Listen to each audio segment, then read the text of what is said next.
अकबर और बीरबल की बहुत ही अच्छी और मोटिवेशनल कहानी। वैसे भी अकबर और बीरबल की जो कहानियां होती है ना, वो हमारे लिए सबसे अच्छी प्रेरणा होती है। तो शुरू करते हैं हमारी आज की कहानी, जिसका नाम है चीनी से रेत को अलग करना।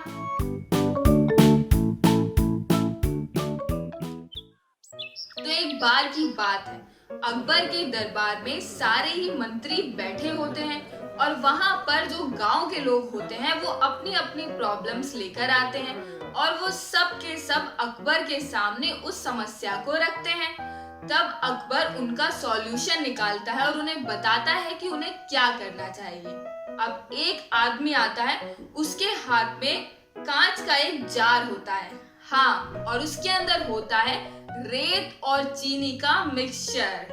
और जैसे ही अकबर उस आदमी को देखता है वो चौंक जाता है कि भाई ये क्या चीज है, ये क्या बला है, ये किस चीज को लेकर दरबार में आया है। अब वो आदमी अकबर के पास आता है तो अकबर उससे पूछता है, बताओ बताओ, तुम भी अपनी समस्या बताओ, क्या हुआ है। तब वो आदमी कहता है अकबर से, महाराज, मैं तो यहाँ पर बीरबल जी से मिलने आया हूँ। तब अकबर कहता है, क्यों भला। तब वो बोलता है कि मैंने सुना है कि वो बहुत ही ज्यादा बुद्धिमान है, यानी कि बहुत ही ज्यादा इंटेलिजेंट है। तो मैं ये जानने आया हूँ, क्या वाकई में ऐसा ही है। तो अकबर बोलता है कि तुम ये बात कैसे जानोगे। तब वो आदमी कहता है कि मेरे हाथ में जो जार आप देख रहे हैं ना, इसके अंदर मैंने रेत और चीनी को मिला कर रखा है। अब बीरबल जी को सिर्फ इतना करना है कि चीनी के दानों को इससे अलग कर देना है। अब जैसे ही वो ये बात बोलता है, बीरबल जी दरबार में आ रहे होते हैं। तब वो ये सारी बात सुन लेते हैं। तब वो आदमी बीरबल जी को देखता है और कहता है, यही है बीरबल। तो अकबर कहता है, हाँ यही है बीरबल। तो वो आदमी कहता है कि चलो भाई, फिर तो शुरू करते हैं आज का ये काम। अब बीरबल जी उसके पास आते हैं और उससे बोलते हैं कि भाई क्या समस्या है तुम्हारी, बताओ बताओ। तो वो आदमी कहता है, भाई आप ही मेरी समस्या का समाधान कर सकते हैं, क्योंकि मैंने आपके बारे में बहुत सुना है, आप हर प्रॉब्लम का सॉल्यूशन निकाल लेते हैं। तो मेरी तो बहुत ही छोटी सी समस्या है, सिर्फ रेत से चीनी को अलग ही करना है। अब बीरबल जी जो है वो कहते हैं, बस इतना सा काम करना है। जितने लोग सभा में बैठे होते हैं वो तो चौंक जाते हैं कि भाई बीरबल जी रेत से चीनी को अलग कैसे करेंगे।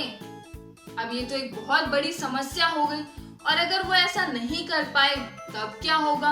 अब बीरबल जी उस आदमी से कहते हैं, लाओ ये जार तुम मुझे दो। और वो आदमी उन्हें दे देता है और वो जार लेकर बगीचे की तरफ जाने लगते हैं। अब सारे के सारे लोग बीरबल जी के पीछे जाने लगते हैं। अब सारे के सारे बीरबल जी के पीछे जाते जाते पहुंचते हैं बागान में। जी हाँ, अब बीरबल जी क्या करते हैं, जार को खोलते हैं और एक पेड़ के चारों तरफ वो रेत और चीनी का मिक्सचर डाल देते हैं। अब वो बोलते हैं कि आपकी जो समस्या है ना, उसका समाधान आराम से हो जाएगा, आप कल यहाँ पर आ जाना, तब आपको पता चल जाएगा। अब वो आदमी भी सोचने लगता है कि भाई बीरबल जी ऐसा क्या करने वाले हैं, उन्होंने सारा का सारा मिक्सचर उठा के पेड़ के चारों तरफ क्यों डाल दिया है। यहाँ तक कि राजा भी सोच में पड़ जाता है कि ये कैसे होगा। अब अगले दिन सुबह होने का सभी लोग बेसब्री से इंतजार कर रहे होते हैं। जैसे ही सुबह होती है, सभी के सभी भाग के बगीचे में आ जाते हैं और देखते हैं कि वहां पर सिर्फ रेत ही रेत है, चीनी तो रेत में से अलग हो चुकी है। अब क्या होता है, वो ये भी देखते हैं कि चींटियां जो होती हैं वो चीनी के छोटे छोटे दाने ले जा रही होती हैं। तब सब कुछ समझ जाते हैं और वो आदमी भी समझ जाता है कि जितने भी चीनी के दाने थे वो सारे के सारे चींटियां अपने बिलों में ले गई हैं, तो रेत तो अलग होनी ही थी। तब वो बीरबल जी को देखते हैं और बीरबल जी बस मुस्कुरा देते हैं। अकबर बोलते हैं उस आदमी से, क्या हुआ, अगर तुम्हें चीनी के दाने चाहिए ना, तो तुम चींटियों के बिल में जाकर उन्हें निकाल लो। अब जितने भी लोग वहां पर होते हैं सब जोर जोर से हंसने लगते हैं। काम ही ऐसा हुआ है। जब सब हंसने लगते हैं तो उस आदमी को पता चल जाता है कि भाई मेरे से तो बहुत बड़ी गलती हो गई, जो मैंने खुद को इतना बड़ा बुद्धिमान समझ लिया। तो बच्चों, आप लोगों को इस कहानी से क्या सीख मिलती है, मुझे कमेंट्स में जरूर बताएं। बाकी मुझे इस कहानी से ये सीख मिलती है कि हमें कभी भी किसी को नीचे दिखाने के लिए कोई काम नहीं करना चाहिए, क्योंकि कई बार ऐसा होता है कि वो आदमी तो नीचे नहीं गिरता, मगर उसको नीचे गिराने के चक्कर में हम लोग बहुत ही गलत काम कर देते हैं। तो कभी भी ऐसा मत करना और हमेशा सबकी हेल्प करना।